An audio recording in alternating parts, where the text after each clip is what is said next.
मैंने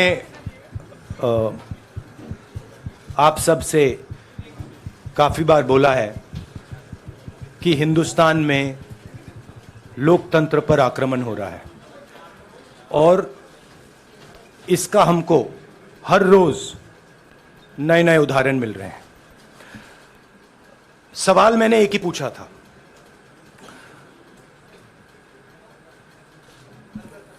फाउंडेशन पे जाता हूं, अदानी जी की शेल कंपनीज हैं, अदानी जी की शेल कंपनीज हैं, उसमें 20,000 करोड़ रुपया किसी ने इन्वेस्ट किया।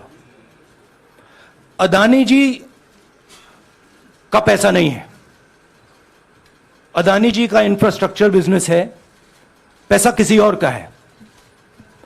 सवाल यह है, ये जो 20,000 करोड़ रुपए हैं ये किसके हैं? यह सवाल मैंने पूछा। मैंने पार्लियामेंट हाउस में प्रूफ देके, जो मीडिया रिपोर्ट से मैंने निकाला, अदानी जी और नरेंद्र मोदी जी के रिश्ते के बारे में डिटेल में बोला। रिश्ता नया नहीं है, रिश्ता पुराना है। जब नरेंद्र मोदी जी गुजरात के सीएम बने थे तब से रिश्ता है और उसके बहुत सारे पब्लिक प्रूफ्स हैं। हवाई जहाज में मैंने फोटो दिखाई, नरेंद्र मोदी जी बड़े कंफर्ट में बैठे हुए थे अपने दोस्त, अपने मित्र के साथ। पार्लियामेंट में मैंने दिखाई। यह सवाल मैंने पूछा। फिर मेरी स्पीच को एक्सपंज किया गया। मैंने स्पीकर को डिटेल चिट्ठी लिखी, पॉइंट बाय पॉइंट, कि मैंने कहा कि एयरपोर्ट्स अदानी जी को रूल बदल के दिए गए हैं। ये लीजिए रूल की कॉपी जिसको बदला गया है। चिट्ठी लिखी, कोई फर्क नहीं पड़ा। फिर मेरे बारे में मंत्रियों ने पार्लियामेंट में झूठ बोला कि मैंने विदेशी ताकतों से मदद मांगी। मैंने ऐसी कोई बात नहीं की है। मैंने कहा स्पीकर से, मैंने जाके कहा, स्पीकर सर, पार्लियामेंट का नियम है कि अगर किसी मेंबर पर कोई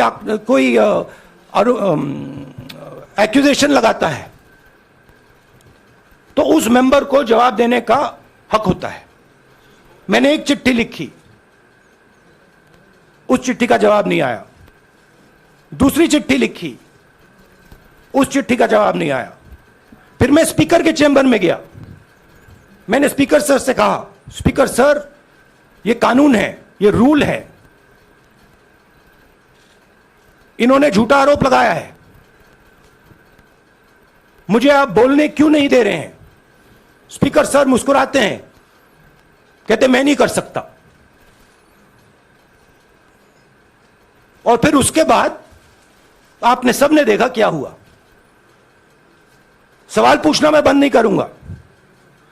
नरेंद्र मोदी जी का अदानी के साथ क्या रिश्ता है और 20,000 करोड़ रुपए किसके हैं, मैं पूछता जाऊंगा। मुझे कोई डर नहीं लगता इन लोगों से।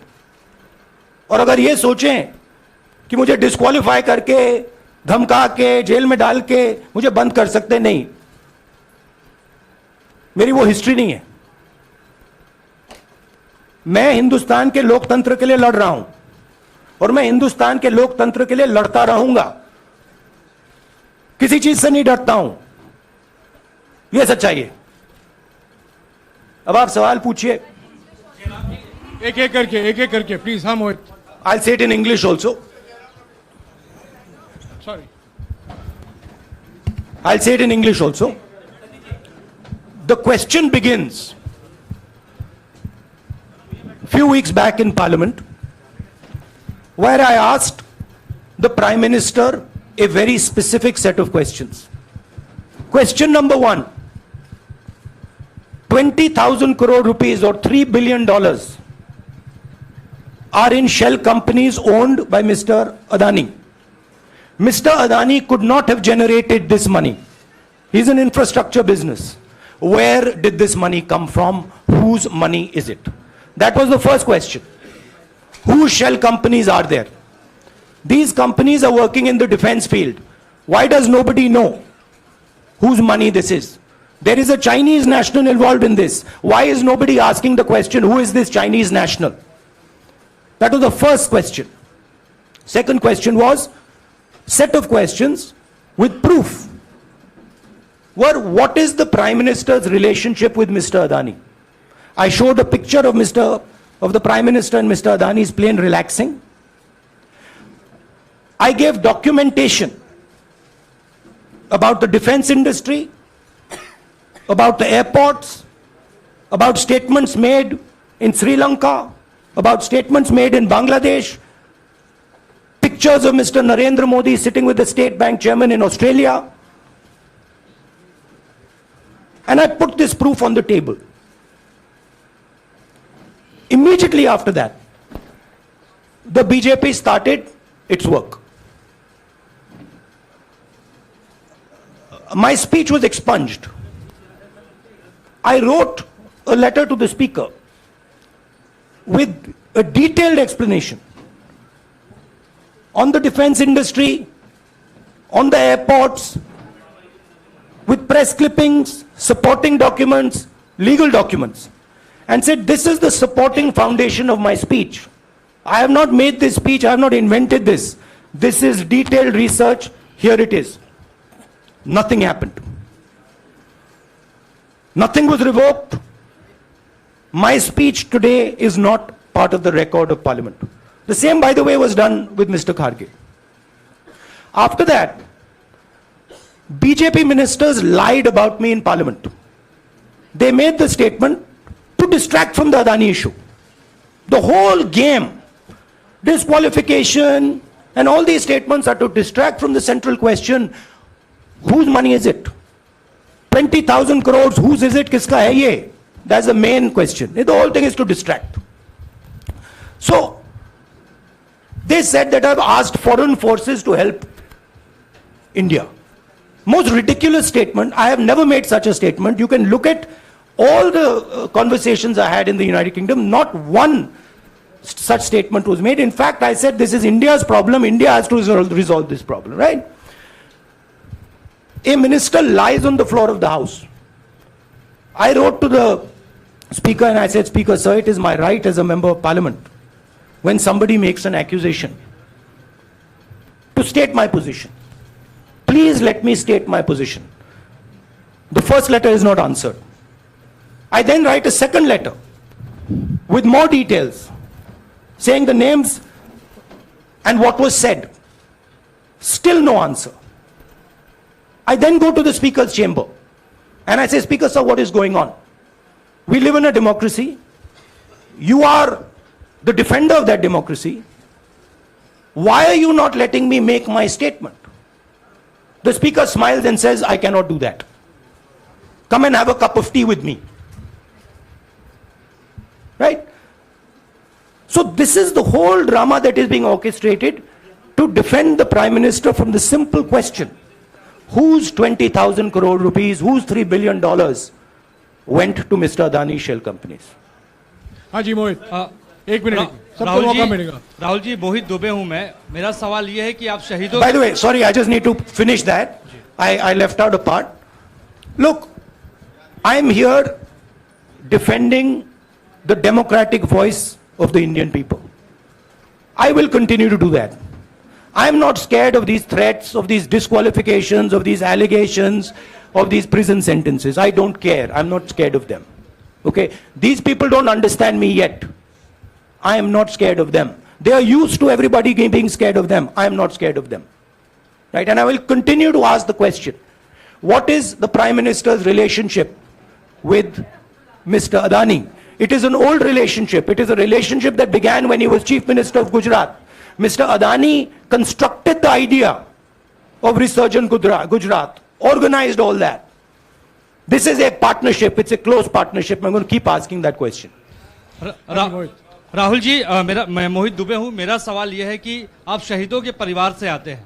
आपकी दादी भी डिस्क्वालीफाई हुई, जनता के बीच गई, आप सत्ता में वापस आए। आज के दौर में राहुल गांधी भी डिस्क्वालीफाई हो गए हैं, क्योंकि तमाम आपने इश्यूज को उठाया, चीन के इश्यूज को उठाया। क्या राहुल गांधी भी जनता के बीच में जाएंगे और वही वापसी फिर से करेंगे? राहुल गांधी भारत जोड़ो यात्रा में 4.5 महीने जनता के बीच में रहेंगे और वो मेरा काम है, वो मैं करता जाऊंगा। हाँ जी, अनवर। आज के हिंदुस्तान में जो पहले राजनीतिक पार्टियों को सपोर्ट मिलती थी, मीडिया से मिलती थी, बाकी इंस्टीट्यूशन से मिलती थी, वो नहीं मिलती है। तो ऑपोजिशन की पार्टीज को एक ही रास्ता है, जनता के बीच में जाने का। हाँ जी, अनवर। सर, भारतीय जनता पार्टी ने आप पर ओबीसी समुदाय के अपमान का आरोप लगाया है, इस पर आप क्या जवाब देना चाहेंगे भारतीय जनता पार्टी को? मैं पिछले भारत जोड़ो यात्रा में, आप मेरी कोई भी स्पीच देख लीजिए, मैं वहां कह रहा हूं सब समाज एक हैं, सबको एक साथ चलना चाहिए, भाईचारा होना चाहिए, नफरत नहीं होनी चाहिए, हिंसा नहीं होनी चाहिए। तो मेरी पोजीशन बिल्कुल क्लियर है। ये ओबीसी का मामला नहीं है, ये नरेंद्र मोदी जी और अदानी जी के रिश्ते का मामला है। 20,000 करोड़ रुपए जो अदानी जी को पता नहीं कहां से मिले, उसके बारे में मैं सवाल पूछ रहा हूं और उसका जवाब चाहिए। बीजेपी ध्यान को भड़काने की कोशिश करती है, कभी ओबीसी की बात करेगी, कभी विदेश की बात करेगी, कभी कुछ और बात करेगी, कभी डिस्क्वालिफिकेशन की बात करेगी, मगर सवाल यही है 20,000 करोड़ रुपए, $3 बिलियन किसका था? संजय मिश्रा। और वो अदानी का पैसा नहीं हो सकता। संजय मिश्रा।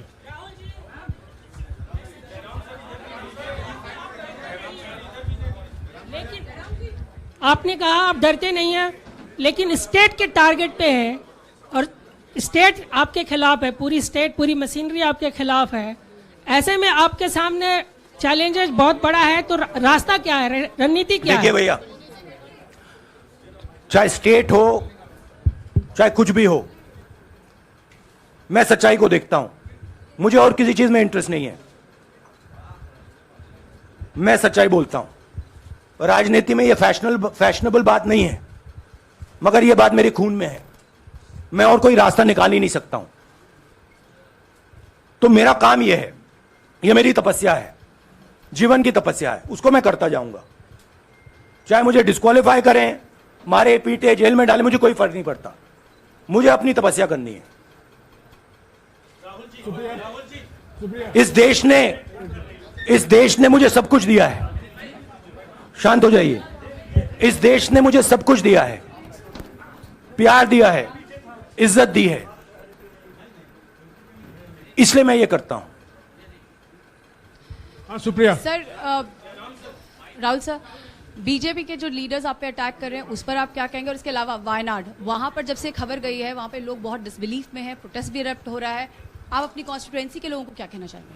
नहीं, मैंने सोचा है कि मैं अपनी, देखिए मैंने कॉन्स्टिट्यूएंसी में भी बोला कि वायनाड के लोगों के साथ मेरा पारिवारिक रिश्ता है, फैमिली प्यार का रिश्ता है। तो मैंने सोचा कि मैं वायनाड के लोगों के लिए अपनी एक चिट्ठी लिखूं उनके लिए कि मेरे दिल में उनके लिए क्या है, तो वो तो मैं रिजॉल्व कर दूंगा। उनका, देखिए, बीजेपी के नेताओं का काम यही है। देखिए, वो सब नरेंद्र मोदी जी से डरते हैं, कारण आप जानते हो। नरेंद्र मोदी जी ने कहा कि देखिए ध्यान हटाना है, वो सब जानते हैं अदानी जी और नरेंद्र मोदी जी का रिश्ता, सारे के सारे जानते हैं क्या रिश्ता है, सब जानते हैं, मगर डरते हैं। तो अगर नरेंद्र मोदी जी ने उनसे कहा कि भैया ध्यान उधर करो, ध्यान उधर करेंगे। मगर सवाल यही है 20,000 करोड़ रुपए किसका है? हाँ, जैनेंद्र। राहुल जी, पूरी कांग्रेस पार्टी, सर, पूरी कांग्रेस पार्टी ये कह रही है कि आप चाहे वो गुजरात की कोर्ट ने आपको सजा सुनाई या आपका निलंबन हुआ, ये सब कुछ केंद्र सरकार, प्रधानमंत्री के इशारे पर हो रहा है। लेकिन बीजेपी कह रही है कि कानून ने अपना काम किया है। तो जो ये दलील है कि कानून ने आपको सजा दी है और उसी की वजह से आपका निलंबन भी हुआ है, इस पर आप क्या कहेंगे? देखिए, कि आपको लगता है कि लीगल PM के मैटर इशारे है, पर ये हुआ है? लीगल मैटर है। मैं हिंदुस्तान के लीगल सिस्टम को रिस्पेक्ट करता हूं। मैं लीगल मैटर पे इस प्रेस कॉन्फ्रेंस में बात नहीं करना चाहता हूं। हाँ संजीव, अगर आपके लीगल सवाल होंगे तो आप हमारी लीगल टीम से पूछ लीजिए। Sanjeev 1 minute Sanjeev.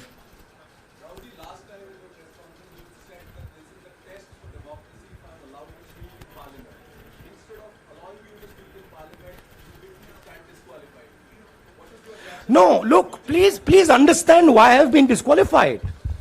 I've been disqualified because the Prime Minister is scared of my next speech. He's scared of the next speech that is going to come on Adani, right? I've seen it in his eyes. So he's terrified of the next speech that is going to come, and they don't want that speech to be in Parliament. That's the issue. That is why, first the distraction, now the disqualification. Please don't be confused about this matter. There is a deep relationship between Narendra Modi ji and Mr. Adani. There is a question. 20,000 crore rupees have suddenly arrived in Mr. Adani's shell companies. Where has this money come from? Whose money is it? It is, some of these companies are defense companies. Why is the defense ministry not asking this question? Why is the defense ministry not asking the question? But please explain to us, whose money is this that is being spent on our drone development, that is being spent on our missile development, that is being spent on our ordnance production? Why is the defense ministry not asking this question? हाँ मंजरी please, एक minute मंजरी। सदस्यता की रद्द हुई तो उसके बाद बहुत सारे ऐसे विपक्षी दल जो अभी तक कांग्रेस से दूरी बना के चलते थे वो भी आपके समर्थन में आए। तो आपको क्या लगता है अब वो समय आ गया है जब सारे विपक्ष को एकजुट हो जाना चाहिए? मैं उन सब विपक्षी दलों का धन्यवाद करता हूं कि उन्होंने इस बात में हमारी सपोर्ट की और हम सब मिलके काम करेंगे। रंजीता, जिस बयान को लेकर आपको ये सजा सुनाई गई है, क्या आपको लगता है, आपको अफसोस है उस बयान को लेकर? क्या कहेंगे उस बयान पर? अब देखिए, अब ये लीगल डिस्कशन है, उस पे मैं टिप्पणी नहीं करना चाहता हूं क्योंकि ये कोर्ट में मामला है। मगर मैं जो भी सवाल उठाता हूं वो सोच समझ के उठाता हूं। हाँ जी नीरज। राहुल जी अभी कुछ ही दिन पहले लक्षद्वीप के सांसद मोहम्मद फैजल की सदस्यता गई थी और बाद में हाईकोर्ट ने स्टे कर दिया था। अभी उनकी मेंबरशिप रीइंस्टेट नहीं हुई है। देखिए, सुन लीजिए। हाँ। राहुल जी सुन लीजिए, अभी उनकी सदस्यता रीइंस्टेट नहीं है, लेकिन चुनाव आयोग ने चुनाव की घोषणा करने के बाद उसे रोक दिया था। अगर ऊपरी अदालत से आपको स्टे मिलता है तो आपको उम्मीद है कि लोकसभा स्पीकर भी आपकी सदस्यता को बहाल कर देंगे? मुझे उम्मीद में कोई इंटरेस्ट ही नहीं है। चाहे मुझे सदस्यता मिले ना मिले, मैं अपना काम करूंगा। अगर ये मुझे परमानेंटली डिस्क्वालीफाई कर दें तो भी मैं अपना काम करूंगा। अगर मुझे रीइंस्टेट कर दें तो भी मैं अपना काम करूंगा। मुझे कोई फर्क नहीं पड़ता मैं पार्लियामेंट के अंदर हूं या बाहर हूं, कहां हूं। मैंने आपसे कहा मुझे अपनी तपस्या करनी है, मैं उसको करके दिखाऊंगा। आपके लिए नहीं, अपने लिए। रवि एक मिनट रमन, हाँ। एक मिनट रमन।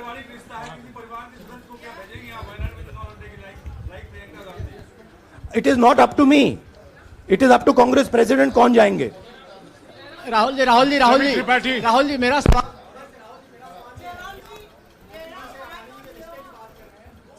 आपके यहाँ बैठे हैं। हाँ। दोनों मुख्यमंत्रियों का भी अडानी जी से रिश्ता है, उनके साथ लेन देन का मामला, उसका कहा जाए धंधे का मामला है। लेकिन क्या धंधे का मामला, क्या बात कर रहे हैं? ये धंधा रोकेंगे ये लोग? जिनके पास जो भी स्टेट का उनके साथ नाता है, जो भी बिजनेस चल रहा है, वो बिजनेस रोका जाएगा क्या? देखिए, सिंपल सी बात है, आप डिस्ट्रैक्ट करने की कोशिश मत कीजिए। 20,000 करोड़ रुपए अदानी जी की शेल कंपनीज में कहां से आए? आप इंक्वायरी कीजिए। अगर बात निकली कि हमारे चीफ मिनिस्टर का पैसा है तो इनको जेल में डाल दीजिए। अगर बात निकली तो किसी और का पैसा है तो उसको जेल में डालिए। हाँ Siddharth sir. Rahul sir, please Rahul madam sir. 1 minute. Madam आप लोकतंत्र को समझिए। ये जो पैनिक रिएक्शन इन्होंने किया है नरेंद्र मोदी जी ने, इससे सबसे ज्यादा फायदा मिलेगा विपक्ष को। ये इन्होंने हमें हथियार पकड़ा दिया है। ये आप बात समझिए। ये मोदी जी पैनिक में आ गए कि बात निकल जाएगी, ये 20,000 करोड़ रुपए किसके हैं, डर गए, घबरा गए, इन्होंने पूरा सीक्वेंस शुरू कर दिया। ये विपक्ष को सबसे बड़ा इन्होंने हथियार दिया है राहुल जी, क्योंकि जनता के माइंड में अब एक सवाल आ गया है कि जनता जानती है कि अदानी जी भ्रष्ट व्यक्ति है। अब जनता के माइंड में यह सवाल उठा है कि इस भ्रष्ट व्यक्ति को हिंदुस्तान का प्रधानमंत्री क्यों बचा रहा है। यह मतलब अब सब कुछ बीजेपी के लोग, नरेंद्र मोदी जी सब कुछ इस व्यक्ति को बचाने के लिए क्यों कर रहे हैं। दूसरा सवाल, बीजेपी के लोगों ने कहा कि अदानी पर आक्रमण देश पर आक्रमण है। मतलब इनके माइंड में देश अदानी है और अदानी देश है। बात समझिए। राहुल जी, सिद्धार्थ। राहुल जी, मेरा सवाल आपसे ये सिद्धार्थ। है कि जब आप ये फैसला सामने आया, आपको मैक्सिमम पनिशमेंट जो है इसमें जो हो सकती है वो आपके लिए मुकर्रर की गई।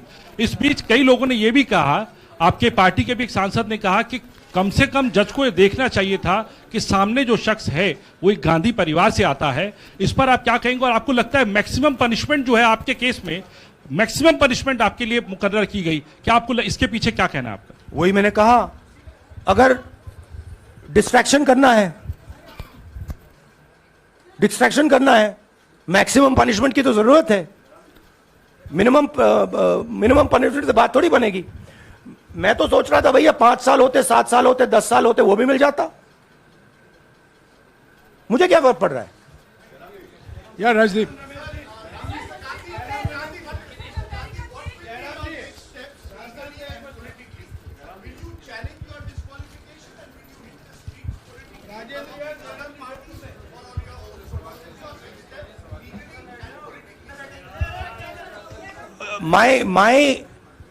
I have only one step, and that step is to fight for the truth in this country and to defend the democratic nature of this country that is under. Please let me finish, Rajdeep, unless you want to answer it for me.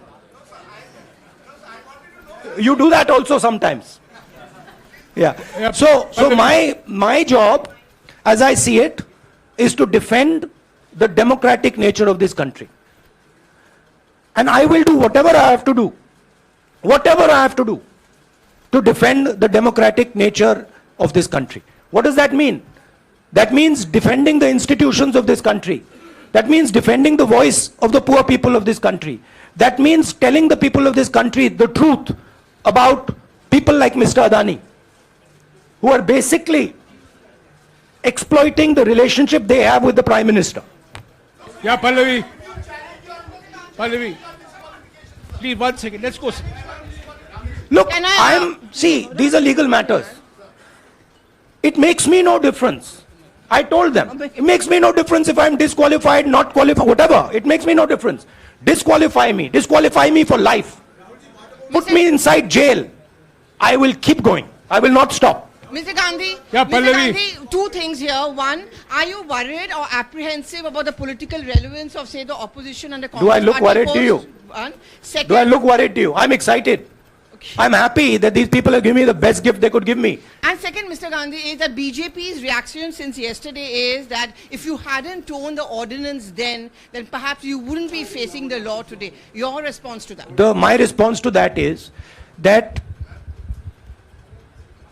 when somebody is guilty of something, they want to distract everybody's attention. Right? If you catch a thief, the first thing he says is, I didn't do it. The second thing he says, look there, look there, look there, look there. Right? That's what the BJP is doing. We have caught 20,000 crore rupees entering Mr. Adani's companies. Nobody knows whose money that is. That money cannot be Mr. Adani's money. He does not generate this type of money. So that money has come from someone. All this, OBC, disqualification, anti-national, all this is to distract from the panic that the Prime Minister is feeling. That his relationship with Mr. Adani is going to be exposed. Let me tell you, that relationship is going to be exposed. Nobody is going to stop that. It is going to happen. Because the opposition is going to press this thing until we find the answer. हाँ रवि, सिसोदिया जी को दे दो। राहुल जी जो judgement आया उसको लेकर BJP ने उसको किया है कि आपने ओबीसी का अपमान किया, पूरे देश में प्रेस कॉन्फ्रेंस करने की तैयारी कर रहे हैं कि आपने ओबीसी का अपमान किया था। भैया देखिए, पहला आपका अटेम्प्ट वहां से आया, दूसरा आपका अटेम्प्ट यहां से आया, तीसरा आपका अटेम्प्ट यहां से आया। आप इतनी डायरेक्टली बीजेपी के लिए क्यों काम कर रहे हो? थोड़ी डिस्कशन से करो यार, थोड़ा घूम घाम के पूछो। क्या आपको ऑर्डर दिया है क्या? देखो मुस्कुरा रहे हैं। घूम घाम, मैं आपको उदाहरण देता हूं, आप थोड़ा घूम घाम के निकाल नुकुल के बोलो। देखो ऐसे बोलो पहले, राहुल जी, हाँ तो please if you want to work for the BJP, then bring a BJP flag symbol here and put it on your chest. Then I'll answer you the same way I answer them. Don't pretend to be a press man. Vikrant, Rahul ji, हवा निकल गई। Rahul ji, BJP के लोग बार बार ये बात कहते हैं कि आपने जब विदेश में जाके भाषण दिया तो उन्होंने कहा माफी मांग लेते। अभी कहा कि कोर्ट में आपसे कहा गया माफी मांग लेते। तो जब ये लोग कहते हैं राहुल गांधी माफी मांग लेते, तो राहुल गांधी क्या सोचते हैं? राहुल गांधी सोचता है मेरा नाम सावरकर नहीं है, मेरा नाम गांधी है। गांधी किसी से माफी नहीं मांगता। और मैंने कहा, पार्लियामेंट हाउस में कहा कि भैया मुझे बोलने दीजिए ना, एक बार तो बोलने दीजिए। 2 बार चिट्ठी लिखी, तीसरी बार मैं पर्सनली स्पीकर से जाके कहता हूं, स्पीकर सर प्लीज, आप डेमोक्रेसी के लोकतंत्र के आप प्रोटेक्टर हैं, मुझे बोलने दीजिए। मुस्कुरा के कहते हैं भैया मैं तो नहीं कर सकता। आप नहीं कर सकते तो कौन कर सकता है? शायद मुझे जाके मोदी जी से पूछना पड़े, वो तो करने नहीं देंगे। तो मेरा जो पॉइंट है, इस देश में लोकतंत्र खत्म हो गया है। इस देश के लोग जो इनके दिल में है, हमारे दिल में है, बोल नहीं सकते हैं। इस देश के इंस्टीट्यूशंस पर आक्रमण हो रहा है। और उस आक्रमण का मैकेनिज्म क्या है? उस आक्रमण का मैकेनिज्म नरेंद्र मोदी जी और अदानी जी का रिश्ता है, वो फाउंडेशन है। मैं नरेंद्र मोदी जी पर सवाल नहीं पूछ रहा हूं, मैं अदानी जी पर सवाल पूछ रहा हूं। बीजेपी अदानी जी को क्यों प्रोटेक्ट कर रही है? आप नरेंद्र मोदी जी को प्रोटेक्ट कीजिए। मैं अदानी जी पे पूछ रहा हूं, आप अदानी जी को क्यों प्रोटेक्ट कर रहे हो? आप इसलिए अदानी जी को प्रोटेक्ट कर रहे हो क्योंकि आप ही अदानी हो।